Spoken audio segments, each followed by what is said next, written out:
you panic and you keep moving in the wrong direction. And when we do that, we wake up one day and we're in the wrong job, the wrong career, the wrong relationship, the wrong everything, because we've just been going through the motions with something that we're out of control in. But what can we do? We could stop and do nothing. What does that actually mean? What does it actually mean to stop and do nothing? What I'm really talking about is just taking time to reflect. Most people don't take time to stop and reflect. Reflection allows you to really start to define and respond. Maybe even find solutions to how it might still be the right thing. When I've felt like I've lost control in times in my life, or I felt that things aren't moving in the direction I need them to go in, would you believe the very best thing to do is actually nothing? See, when we do something and we keep moving in the direction that's out of control, we actually get further and further out of control. It's like a car when you're veering into one lane and you cut right really, really quick, you end up cutting back and forth. The car gets more and more out of control. It doesn't all of a sudden just immediately correct itself. It actually does the opposite. You panic and you keep moving in the wrong direction. And when we do that, we wake up one day and we're in the wrong job, the wrong career, the wrong relationship, the wrong everything, because we've just been going through the motions with something that we're out of control in. But what can we do? We could stop and do nothing. What does that actually mean? What does it actually mean to stop and do nothing? What I'm really talking about is just taking time to reflect. Most people don't take time to stop and reflect. So let's define that real quick. Time, first of all, means separation. It means taking the time to separate and to think. I know this sounds crazy, right? Pausing to think, especially when a lot of the times when you're out of control, all you can do is think. All you're doing is thinking, but you're thinking in a way that's aggressive and anxious and jumbled. And in order to get out of that, you have to pause. We have to stop. We have to separate. Time has to be given to the problem to solve it. We have to ask the right questions in that time, and then we have to actually reflect on what's in our brain, what we're thinking. Here's what's really interesting. In my life, in these moments, when I've kept moving, I found myself waking up doing exactly what I just told you. Where, I had career choices that I had made where I had it all planned out. I thought everything was going to go in a particular direction. I had it all figured out. And once I got this opportunity, everything would be great, and I'd develop even further. And then we go to the next thing and the next thing. And here's what happens. When it doesn't happen, you just keep moving. You keep moving in the wrong direction. Those things are great moments to realize that it's a pause moment. It's a stop. It's a do nothing. It's a relax. It's a think. All these things have to be done, because when we reflect, we're not reacting, we're responding. When we reflect, we have the ability to respond to life, not react to it. When we react to life, we just let it tell us what's important. Sometimes we've actually chosen the wrong things for ourselves. We've picked the wrong direction. We've chosen the wrong relationship. Whatever it may be, it's a choice that we've made, and sometimes we get so stubborn at making it that we just want to stick to it. We just want to outwork everybody in it. And no matter how much work you throw at something, if it's not the right fit, it's going to be very difficult. reflection allows you to really start to define and respond. Maybe even find solutions to how it might still be the right thing. Maybe it's the exact path you're supposed to be on, and there's no major change, no major transition, no major anything. When I was in this career choice and moment, and I didn't get a promotion that I kind of anticipated getting and hadn't even visualized not getting, the moment stunned me in the beginning.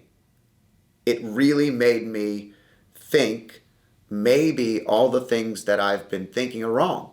Maybe I'm not as good at the things I thought I was good at. You start to question all the things that are challenging you, and in doing so, you can really fall into a bad spot. Now, I didn't, because the first thing I did was accept it. It is what it is. It's not something that I can control. It is what it is. Now, what does it mean for me? What direction do I need to go in? How do I need to solve the next chapter of my career? What are the things or steps that I can be taking to move me forward, not backwards? How does it affect my family? These are all questions I found myself asking in these moments, and here's the key component. I can't do those sitting in my office. I can't do those sitting at my desk at home or on the couch at home. You know what? I had to separate. You might not need to, but I needed to separate, and I think it's mandatory. When I want to reflect, one of the first things you must do, besides pausing and creating the actual time it takes to do it, is you have to separate. I had an old office that I had this warehouse room that I would go into, and for 10, 12 years, anytime I needed to think, I would go there. Lights on, lights off, didn't matter. I sat in that room, sunlight would come in from the top. I'd have my notebook and my pen and paper. I'd jot down notes. I'd jot down questions. I'd sit there for hours thinking. I did it all the time. Sometimes I did it during the middle of the day. If I was in a challenging part of the day and things weren't moving in the direction I thought they should, or I couldn't figure something out that I felt like it should be easier, I separated. I walked back into the other room. I shut the door. I thought about it. I reflected on it. I considered what my options were. I asked myself questions. I meditated or prayed on it. I mean, there's so many things that I could do when I'm reflecting, but I had to take that moment of separation, had to remove myself.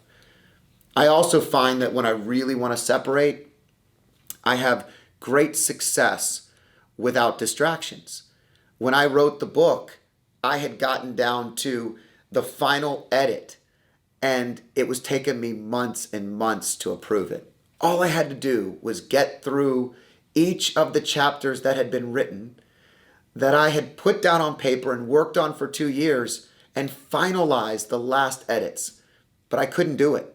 I couldn't do it here. I couldn't do it right where I was at. I got a cabin in the mountains. I spent 4 or 5 days out at a music festival in the afternoon and the evening, and during the mornings I drank coffee and read and finished everything. By being separate with a really bad signal in the mountains, I was able to really disconnect.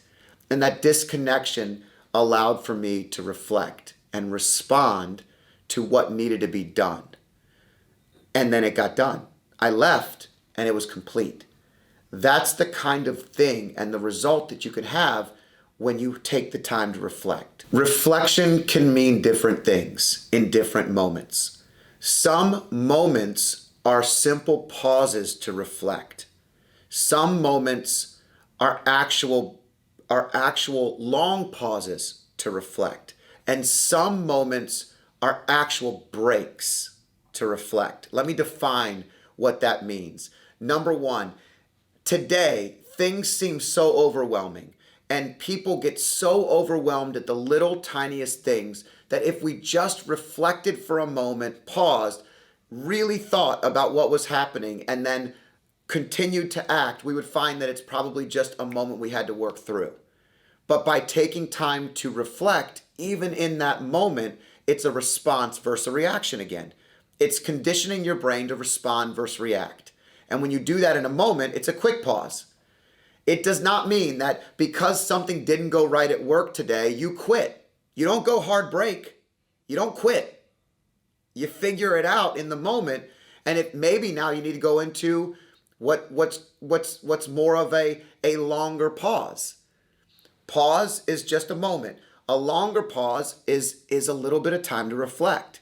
It's not a break, but it's definitely a break within what you're doing. Maybe you got to separate from that moment. Have you ever had a discussion with a family member and you can't come to a conclusion? Or a disagreement with a sibling or a parent? Or maybe it's your spouse and you guys just aren't seeing eye to eye, your partner, whatever it may be, right? These are things that happen. Separating and pausing, but making it a little longer pause, allows us to reflect and really come to our senses. Be smarter about how we respond. Because if we pause in the moment, it might not be enough. You might be great at that. I'm not. I need to take a longer pause. And that longer pause helps me think. It helps me reflect. It helps me make some of the best decisions I've ever made. Guess what? It's doing nothing. It's not trying to fix it. It's not over talking. It's not yelling about it. It's actually getting it solved by thinking. Your brain's powerful and it can do this. Now this is where the next one comes. Sometimes you have to actually have a break away from it all. And maybe the example I gave of going to the cabin in the mountains in Southwest Virginia is a break from it all. I literally went alone. It was a great break alone. I am so busy and so involved with other people all the time that sometimes the only way to not have disruption from anything is to separate completely and to break. Now that's a break in a moment in time. It's kind of a longer pause, but I had to separate clear location to really get away. Again, the signal had to be a little bad. No texting, no constant interruption. Sometimes in a career, you have to take a break.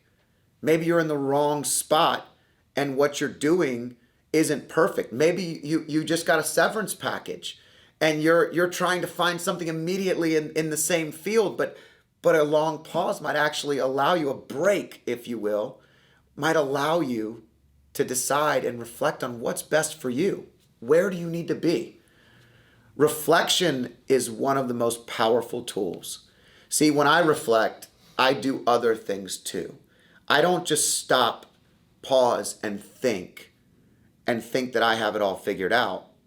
I do other things. I might read. I certainly pray on a regular basis. And I meditate. I take time to clear my brain, clear my space, clear my head in a way that allows me to open up to the right questions. Sometimes I don't come up with it right away. And I'm driving home from a break, from a moment, from a pause, and it just comes to you. Sometimes it's weeks later. Sometimes for some people it's much longer. The reality is you have to give yourself time to solve it. Some problems are bigger than a moment. They're bigger than a week, and they're bigger than a year. Some things have to actually be thought about with depth, with true depth. And when you do that, you can find that even the things that you think are completely unattainable, unsolvable, problems you can't seem to get away from become successes, become things that you flip because you were able to respond versus react. Even the worst news in life, folks, this is true. The worst news in life, I can tell you, you throw something bad at me, I immediately start saying in my brain, the minute it starts to come in, it is what it is. It is what it is. What do I need to do to receive this the right way so that I can actually be better at how I respond to this? Do I need time? Do I need energy? Do I need a break? I'm thinking of these things as it's coming in. Yesterday, I got a call in business, and somebody says, "Hey, I've brought in this person. I brought in this person. We're on a conference line. We have a problem. Here's the problem." It's never a good problem when three people are on the line together. It's never a good problem when they bring me in and they want to tell me the problem at the same time. My immediate response, my immediate reaction is oh gosh, what's the problem? And in 10 seconds, I flipped it. I literally said to myself, there's no problem we can't handle. It is what it is. Let's figure it out and work through it. In my brain, I did not say this on the phone. I did not say this to anybody else. I was already starting to work through this. And by the way, I'm in my 40s. It took me a long time to get there. There were many a times in my life where all I could do is react. There are many times in my life where, unfortunately, I still react and I'm disappointed in myself because I know better. We all know better. It doesn't mean that just because we're talking about this, just because I do it more often than I don't today, that I don't still fail at it on a regular basis. It's really crucial. Some people think perfection is the only way, and it's not real. It's action, continuous practice at something that got me through that moment. And it wasn't the best of news. It wasn't the best of problems to have to deal with at 5 o'clock in the afternoon, but it was solvable. And we came up with the action steps that needed to be done. And the simple pause of 10 to 15 seconds allowed me to respond versus react. So here it is. When you're challenged with life's biggest monkey wrenches, when the things that are coming at you are so fast and so hard that you can't control it, the best thing you can do is nothing. Take time to reflect and respond. Stop reacting in life. Let's respond together. Let's figure out a way to learn from each of these moments and get better every single time and start practicing pause, breaks, and anything you have to do that works for you that allows you to reflect on the time that's going to make better decisions, that's going to find the answers to the things that you're challenged with, to actually keep you from veering off the road and actually just recalibrating the wheel so that you can ride smoothly into the future. If you like these types of videos, check out these above. There are so many more just like this that I think you're gonna like.